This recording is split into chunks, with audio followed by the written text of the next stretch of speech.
Welcome you all to the channel. जैसा कि हम सब जानते हैं कि इंडिया में नाइट कर्फ्यू, फुल लॉकडाउन, बहुत सारे जगह पे तो पूरा क्लोज्ड है।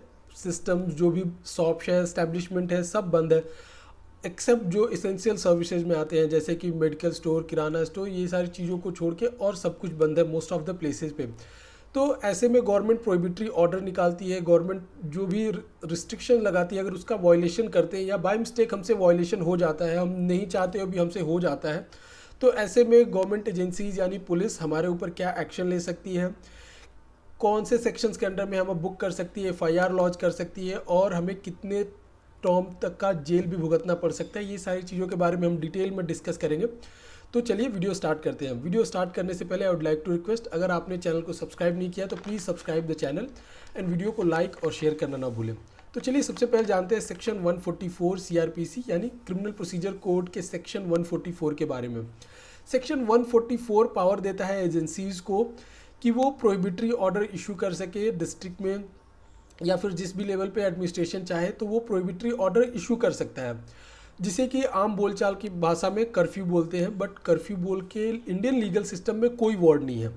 तो सेक्शन 144 के अंडर में प्रोहिबिटरी ऑर्डर में ये होता है कि 4 या 4 से ज़्यादा लोग किसी जगह पे अगर जमा होते हैं, इकट्ठा होते हैं, तो उसे सेक्शन 180 ऑफ आईपीसी में पुलिस बुक कर सकती है और पुलिस ऐसे वायलेटर्स को जिन्होंने इस सेक्शन 144 का वायलेशन किया है यानी उल्लंघन किया है, उन्हें 6 मंथ तक का सज़ा दे सकती है। 6 मंथ तक का जेल प्रोविज़न है, तो 6 मंथ का ऐसे में आपको जेल टर्म भी हो सकता है और फाइन भी आपको देना पड़ सकता है। और इसमें पुलिस के पास पावर है कि आपको इमीडिएटली यानी तुरंत आपको डिटेन कर सके, पुलिस स्टेशन में ले आके रख भी सकती है। देन आता है सेक्शन 270 आईपीसी। इसमें यह है कि अगर आपके एक्शन से किधर कोई भी वायरस है उसका इन्फेक्शन फैल रहा है या फिर फैल सकता है, तो ऐसे में आपको 2 साल तक का जेल टर्म हो सकता है। इसको अगर मैं एकदम आसान भाषा में समझाऊं तो अगर सपोज़ आप विदाउट मास्क जा रहे हैं किधर, तो ये ऑब्वियसली जो इन्फेक्शन है, कोविड का इन्फेक्शन है, इसे आप फैला सकते हैं लोगों में। अगर आप एसिम्प्टोमेटिक हैं या फिर आप में कोविड के लक्षण है तो भी आप फैला सकते हैं। तो अगर आप ये वायलेशन करते हैं, अगर आप मास्क पहन के नहीं जाते हैं, तो आपके ऊपर 270 इंडियन पीनल कोड के अंडर में आप पे एफआईआर लॉन्च किया जा सकता है और इसमें 2 साल तक का जेल टर्म का प्रोविज़न है और फाइन का भी प्रोविज़न है। नेक्स्ट आता है सेक्शन 271।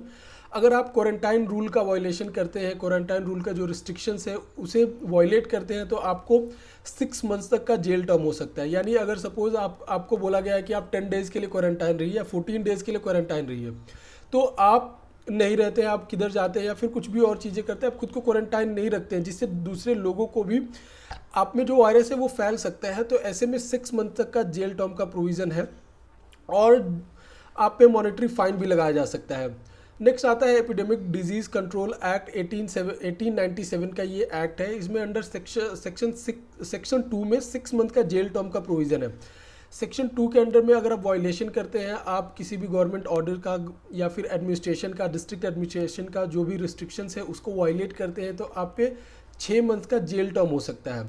नेक्स्ट है सेक्शन 188 आईपीसी, यानी जो भी आपको प्रोविजंस बताए गए हैं, जो भी आपको बताया गया है कि ये नहीं करना है आपको, जो भी डिस्ट्रिक्ट एडमिनिस्ट्रेशन ने आपके सुविधा के लिए, आपके फ़ायदे के लिए, कम्युनिटी एज अ होल फ़ायदे के लिए जो भी गाइडलाइंस निकाला, अगर उसका आप वायलेशन करते हैं, अगर सपोज बताया गया है कि आप 10 बजे से लेकर 5 बजे तक नहीं जा सकते हैं, बट फिर भी आप 10 बजे और 10 से 5 के बीच में आप किधर जा रहे हैं, आपके पास कोई वैलिड रीज़न नहीं है और आप उसकी अवहेलना करते हैं, जो भी गाइडलाइंस निकाला गया उसकी अवहेलना करते हैं, तो आपको 1 मंथ का जेल टर्म हो सकता है और फाइन का भी प्रोविज़न है।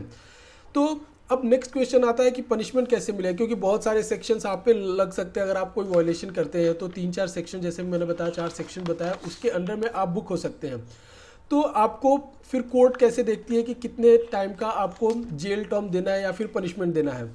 तो जो भी सेक्शंस मैंने बताया, जैसे सेक्शन 180 बताया, 270, 271, 180 बताया, तो एपिडेमिक डिजीज़ कंट्रोल एक्ट का सेक्शन 2 बताया, तो ये जब आप वायलेशन करते हैं तो ये सारा कैलकुलेट करती है कोर्ट, यानी जो कि किसी में 6 मंथ है, किसी में 2 ईयर है, किसी में 1 मंथ है, तो ये सारे को कैलकुलेट करती है। जैसे हमारे गिवन एग्जांपल्स में अगर कोर्ट कैलकुलेट करेगी तो आपको 2 साल 7 महीने का जेल टर्म हो सकता है। यानी जितने भी प्रोविजंस मैंने बताया, जो भी 4 मैंने प्रोविजंस बताया, उसका अगर वायलेशन होता है, आपसे बाय मिस्टेक भी वायलेशन होता है, तो कोर्ट देखती है कि आपने वायलेशन किया है, और अगर वायलेशन किया है तो आपको 2 साल 7 मंथ्स मैक्सिमम ये पनिशमेंट का प्रोविज़न है। तो इतना आपको जेल टर्म मिल सकता है, और आपको पेनल्टी भी देना पड़ सकता है। ये कोर्ट के डिस्क्रिप्शन के ऊपर है कि आपको पेनल्टी दे या फिर आपका जो पनिशमेंट है वो रिड्यूस कर दे। बट हाँ, पेनल्टी का प्रोविज़न तो है ही है, और जेल टर्म का प्रोविज़न तो है ही। तो आई होप ये वीडियो आपको समझ में आया होगा, और पर्पसली आप किसी भी गवर्नमेंट प्रोविजंस का, किसी भी अथॉरिटीज़ का अगर कोई रिस्ट्रिक्शन आता है तो उसे वॉयलेट न करें, बिकॉज ये हमारी और सोसाइटी एज अ होल की सेफ्टी के लिए है। तो अगर इस वीडियो से रिलेटेड आपको कोई भी डाउट हो तो आप कमेंट सेक्शन में पूछ सकते हैं। Thank you.